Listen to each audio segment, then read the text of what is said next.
Bismillahirrahmanirrahim. Assalamu alaikum dear students. I am Baktawar Akbar.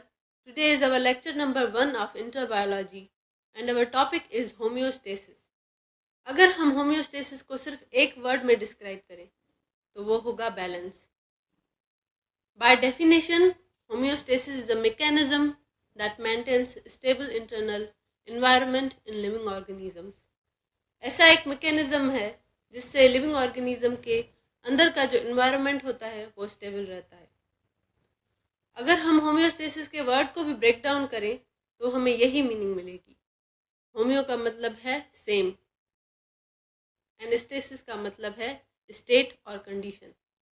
अब homeostasis के बारे में आपके बुक से तफसील से पढ़ते हैं. The term homeostasis was introduced by Walter Buchanan. Walter Buchanan ने इंट्रोड्यूस किया था ये term. He described it as self-regulating process by which biological systems maintain stability while adjusting to the changing conditions. According to Walter Buchanan ने उसको ऐसे describe किया था कि ऐसा सेल्फ रेगुलेटिंग प्रोसेस है, यानी जो खुद ब खुद चलता है, जिसपे हमारा वॉलंटरी कंट्रोल नहीं होता. By which biological system, जिससे लिविंग ऑर्गेनिजम्स मेंटेन स्टेबिलिटी, अपने आप को स्टेबल रखते हैं, while adjusting to the changing conditions, यानी कभी बाहर गर्मी हो रही है, कभी बाहर सर्दी हो रही है, कभी कोई इन्वायरमेंट आ रही है, कभी बारिश हो रही है, कभी बर्फ़ पड़ रही है, तो ऑर्गेनिज्म उससे कैसे डील करते हैं, ये होम्योस्टेसिस है. Homeostasis is essential for the continuity of life as it is responsible for the stability of body functions according to the environment. अगर हम ये कहें कि होम्योस्टेसिस नहीं होगी तो लाइफ भी नहीं होगी, तो ये बात गलत नहीं है. होम्योस्टेसिस लाइफ के लिए बहुत ज़रूरी है. क्यों ज़रूरी है? क्योंकि जो हमारे बॉडी के ऑर्गन्स हैं, जो ऑर्गन सिस्टम्स हैं, इवन जो सेल्स हैं, उनको काम करने के लिए एक पर्टिकुलर एनवायरनमेंट की ज़रूरत होती है, जो ये होम्योस्टेसिस का मैकेनिज्म बरकरार रखता है. Organism live in terrestrial and aquatic environment. अब ऑर्गेनिज्म कैसे एनवायरनमेंट में रहते हैं ये भी मुख्तलिफ होता है. सारे ऑर्गेनिज्म सेम एनवायरनमेंट में नहीं रहते. Some live on land. Those that live on land are called terrestrial. वो ऑर्गेनिज्म जो ज़मीन पे रहते हैं उनको हम टेरेस्ट्रियल कहते हैं. Those organism that live in water are called aquatic organism. ऐसे ऑर्गेनिज्म जो पानी में रहते हैं उसको हम एक्वेटिक ऑर्गेनिज्म कहते हैं. एक और डेफिनेशन अगर मैं आपको बताऊं कि वो जगह जहाँ पे ऑर्गेनिज्म रहता है वो उसको उसका हैबिटाट कहते हैं. These environments have variable conditions, that is moderate to extreme conditions, which influence upon the organism, and they tend to develop physical and physiological changes in their body accordingly. अब जब environment में change आती है तो organism उसके हिसाब से अपने आप को एडजस्ट करता है. जैसे आपने देखा होगा कि जब सर्दियाँ आती हैं तो हम मोटे कपड़े पहनते हैं, और जब गर्मी आती है तो हम लॉन के कपड़े पहनते हैं, पतले कपड़े पहनते हैं.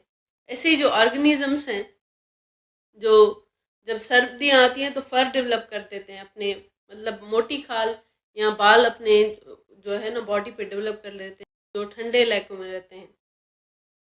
उसके हिसाब से इन्वायरमेंट के चेंजेस के हिसाब से ऑर्गेनिज्म अपने आप को एडजस्ट करते हैं.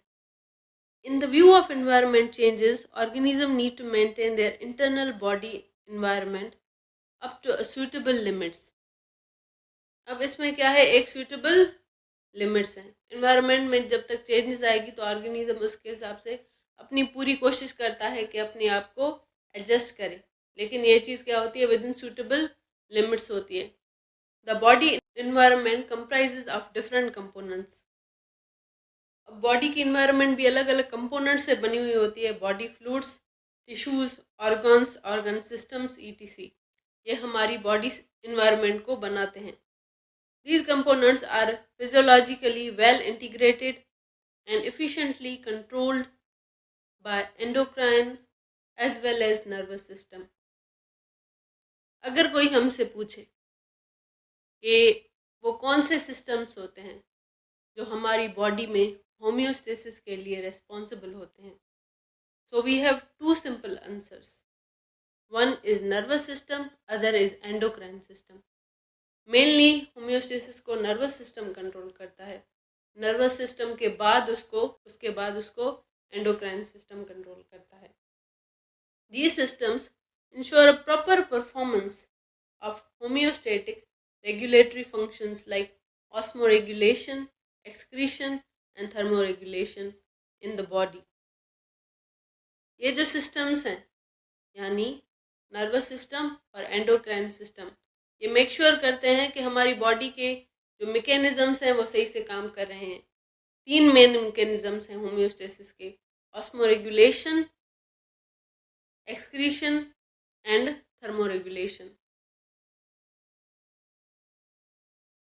and adjust to maintain the balance between external and internal environment.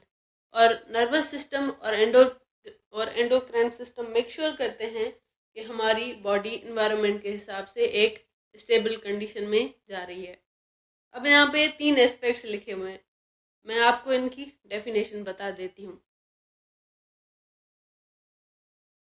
The maintenance of water and solute balance in the body is called osmoregulation.